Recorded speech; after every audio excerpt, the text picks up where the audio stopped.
नमस्कार मित्रांनो, मी कमलेश नवाळे तुम्हा सर्वांचं स्वागत करतोय. मित्रांनो, कोकण जसे निसर्ग सौंदर्यासाठी प्रसिद्ध आहे, तसेच मातीच्या भिंतीने सजलेल्या लाल रंगाच्या कौलारू घरांसाठीही प्रसिद्ध आहे. मित्रांनो, घर हे कोकणातील माणसाचा एक जिव्हाळ्याचा विषय आहे. शहरात राहून काबाड कष्ट करून चाकरमानी गावात टुमदार घर बांधणारच हा त्याचा एक नियम आहे. कोकणात आपलं सुंदर घर असावं हा कोकणवासियांचं एक स्वप्न असतं. कोकणातील कौलारू घर ही कोकणच्या नैसर्गिक समृद्धीचे प्रतीक आहे असे आम्हाला वाटतं. कारण घराच्या आजूबाजूला नारळ, आंबा, फणस, काजू, पोपळी, पेरू, चिक्कू, कोकम अशा विविध फळांच्या झाडामुळे हा भाग सदाहरित असतो. बारमाही वाहणारे ओढे व नद्यामुळे येथे पाणी मुबलक प्रमाणात असते. विविध ऋतूमध्ये मिळणारी वेगवेगळी फळे यामुळे येथील घराभोवती विविध पक्ष्यांची नेहमीच किलबिल असते. कधी आंब्याच्या उंच फांदीवर कोकिळेचे सुरेल गाणे, तर दूर डोंगरावरून मोराची केविलवाणी हाक ऐकू येतो.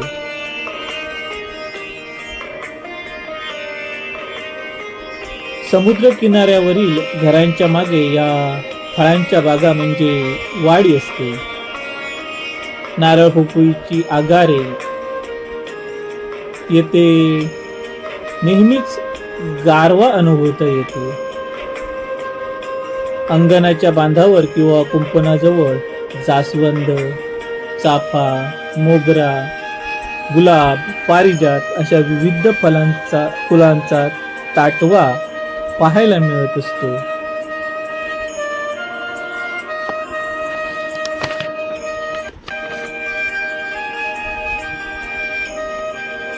पारिजातक फुलांचा सारवलेल्या अंगणात पडलेला सडा पाहून मन कसं अगदी तृप्त होत असतं.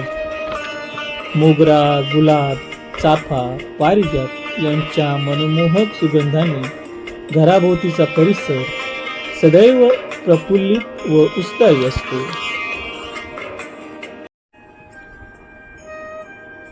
घराभोवती प्रशस्त मोकळी जागा असते, यालाच अंगण किंवा खळ म्हणतात. या खळाविषयी मी मागच्या व्हिडिओमध्ये माहिती सांगितली होती. घराच्या अंगणात रांगणारी लहान मुले तारुण्यात मुंबई पुण्याकडे कूच करतात. मात्र त्यांच्या हृदयाच्या कप्प्यात घरातल्या अंगणासाठी एक वेगळी जागा असते. घराभोवतीचे अंगण शेणाने सारवलेले असते. पौर्णिमेच्या टिपूर चांदण्यात चटई अंथरून येते कौटुंबिक गप्पांच्या मैफिली तासनतास रंगतात. काही ठिकाणी सर्व मुले एकत्रित येऊन मोकळ्या आकाशातले तारे पाहत पाहत अंगणात झोपी जातात. कोकणातील बहुसंख्य घरासमोर चिऱ्याचे तुळशी वृंदावन असते. तिची नेहमी पूजा केली जाते. असं म्हणतात की घराभोवतीची जागा ही बंदिस्त असावी, म्हणूनच घराच्या अंगणाभोवती मेहंदीच्या झाडाची अथवा चिऱ्यांची कुंपण घातली असते. घरांच्या जागी मागील बाजूला जळाऊ लाकडा एकत्रितपणे ठेवली जातात. या एकत्रित ज्या ठिकाणी लाकडं ठेवली जातात त्याला खोप असे म्हणतात. मागच्या बाजूला एक चूल केलेली असते. शक्यतो तिचा वापर आंघोळीचे पाणी तापवण्यास करतात. तसेच पावसाळ्यापूर्वी मसाले तयार करताना ते भाजण्यासाठी या चुलीचा वापर होतो. आणखी एका विशेष कारणासाठी ही चूल वापरली जाते, ती म्हणजे सणासुदीला कोंबडा कापल्यावर त्याला भाजण्यास किंवा पाणी गरम करून त्याची पिसे काढण्यास तिचा वापर होतो. शेजारी निंगड नावाची वनस्पती पासून सलदी म्हणजेच वनस्पतीपासून भिंत तयार करून स्नानाकरता जागा केली जाते. तिथे रुंद दगडाची पाथरीवर बसून मोकळ्या जागेत स्नान केले जाते. या पाण्याचा सदुपयोग म्हणून पाण्याचा निचरा होत असल्याने त्या ठिकाणी केळीचे किंवा वांगे, टोमॅटो यासारखी झाडे लावली जातात. घरापासून दूरवर एखादा खड्डा खणला जातो. त्यात घरातील कचरा व बाहेरील पालापाचोळा एकत्र करून तेथे टाकण्यात येतो. कोकणात स्वच्छतेला खूप महत्त्व दिले जाते. म्हणूनच कोकणातील सार्वजनिक ठिकाणी स्वच्छता पाहायला मिळते.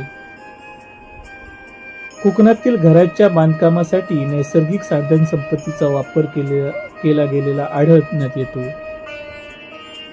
लाल मातीपासून बनवलेली कौले, मातीच्या भिंती, चिऱ्यांचे लांब खांब, लाकडापासून बनवलेल्या खिडक्या तसेच लाकडी फळांची माळे हे पाहताना नैसर्गिक साधन संपत्तीचा योग्य रीतीने वापर केल्याचे दिसून येते.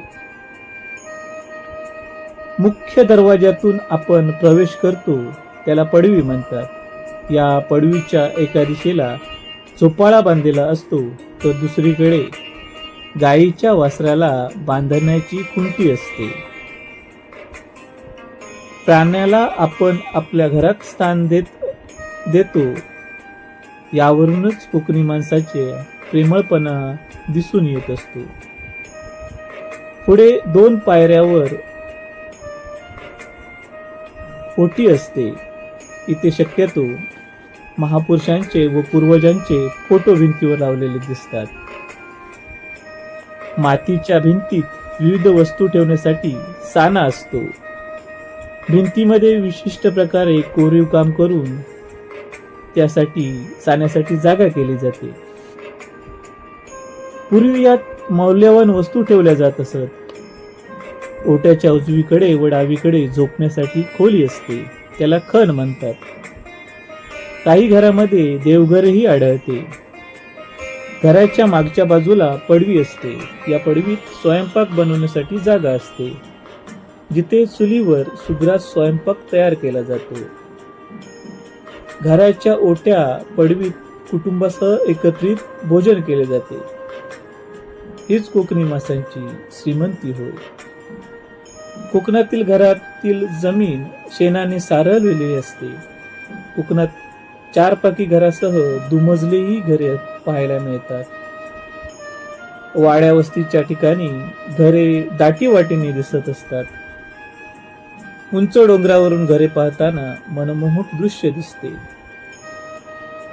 सकाळचे दाट धुक्यातून आंबा पोपळीच्या बागेतून वाट काढत सारवलेल्या अंगणात स्थिरावणारी सूर्याची कोवळी किरणं असोत वा संध्याकाळची मनमुरादपणे धोधो कोसळणाऱ्या पावसांची सर असो, खळखळणाऱ्या वाहणाऱ्या ओढ्यांच्या लयबद्ध संगीतीत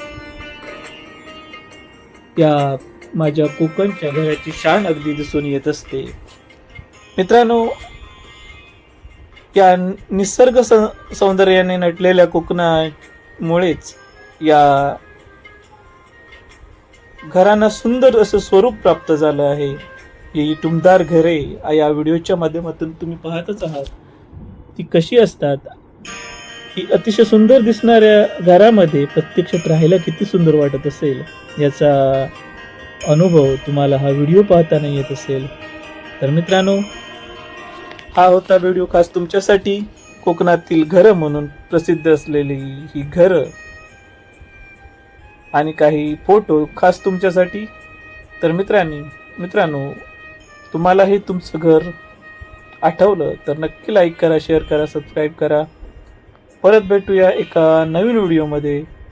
तोपर्यंत धन्यवाद.